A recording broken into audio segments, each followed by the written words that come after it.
What's up everyone, welcome back to Switchcraft and welcome to another First Impressions video. Today we're going to be going through the first few hours of the newest and fluffiest game on the Nintendo Switch, Kirby Star Allies. Before we go any further, I ask you to consider subscribing if you haven't already and hit that little bell down below if you like what you hear and see so that you can get notified whenever I come out with the newest content. Now that that's out of the way, let's dive in and see what the first few hours of Kirby Star Allies has been like so that you can see if it's a game that you might want to pick up. I've played through the first kingdom to get a sense of the music, gameplay, mechanics, basic story, and first impressions for what is really Nintendo's first medium to large first-party title of 2018. Let's start off with some of the things that I've noticed might be areas of opportunity for the big pink fluff ball this time around. Now I know the first couple of levels of any video game are meant to be easier in order to allow players to get their bearings, figure out the controls, get a sense of the world, and feel good about a sense of immediate progression, but this game takes that to a whole new level.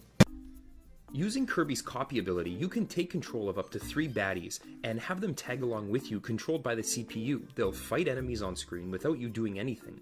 Might seem kinda cool, but so far in World 1, they will literally clear the screen for you without you having to even touch your controller, except for in 1 or 2 specific battles.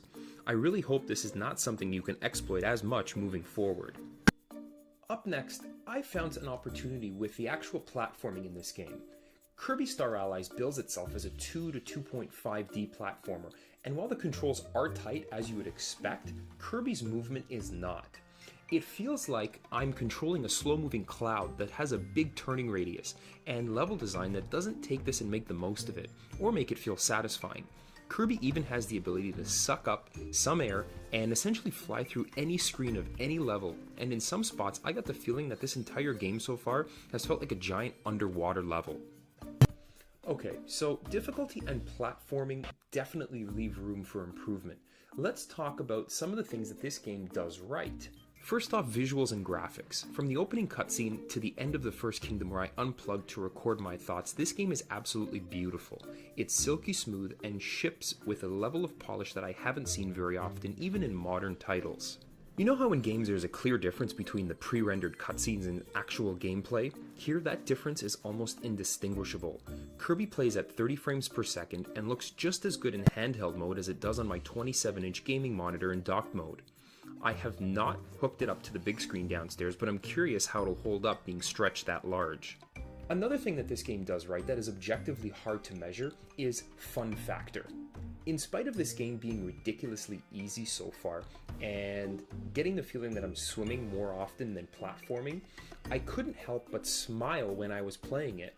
It's a colorful party on screen at all times, action-packed with very little downtime. I'm not gonna lie, there have been games where I've spent full dollars on and they've gotten off to slow starts and I forced myself to keep playing until they got good so I didn't feel ripped off. This is not at all the case with Star Allies. At no point did I feel like I was just trying to plug my nose and swallow to get through enough of the game to get a sense of it for all of you. This game is a joy to play and a great way to make it seem as though your watch is moving at double speed. On top of that, I haven't even checked out the multiplayer yet, which I can't even imagine being bad based on what I've seen so far.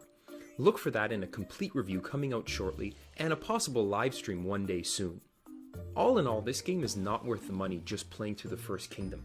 But luckily there are many more to go, great music, and a relationship-ending multiplayer that is sure to be good for endless hours of eye-pleasing fun.